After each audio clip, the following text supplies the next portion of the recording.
চুপচাপ আগুন জ্বলে না।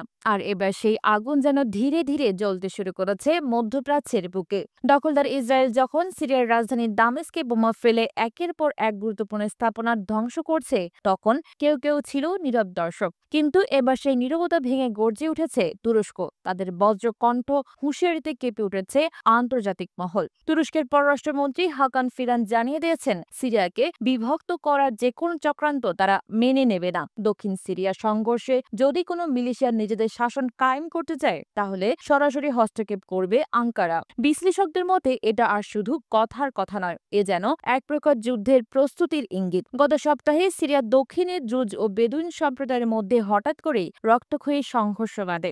ইসরায়েল সেই অস্থিরতাকে কাজে লাগিয়ে সীমান্তবর্তী এলাকায় নিজেদের প্রভাব বিস্তারের সুযোগ খুঁজে নেয়। হাকান ফিদান জানিয়েছেন, ইসরায়েল চাই একটি বিভক্ত, দুর্বল ও অস্থিতিশীল সিরিয়া, যেটা কুর্দি মিলিশিয়াদের জন্য উপযুক্ত খেলার মাঠ হয়ে উঠবে। তবে আঙ্কারা বলছে এই পরিকল্পনা সফল হতে দেওয়া হবে না। তুরস্ক পরিষ্কারভাবে জানিয়ে দিয়েছে, সিরিয়া কারো যুদ্ধের খেলাঘর নয়। এরদোয়ান স্পষ্ট করে বলেছেন, সিরিয়ার ভূখণ্ড অখণ্ড থাকবে, ভবিষ্যতেও এই নীতিতে একচুলো নড়চড় হবে না। তার ভাষায়, ইসরায়েল এখানে একমাত্র অতিথি সন্ত্রাসী রাষ্ট্র হিসেবে অবস্থান করছে, যাকে আর সহ্য করা হবে না।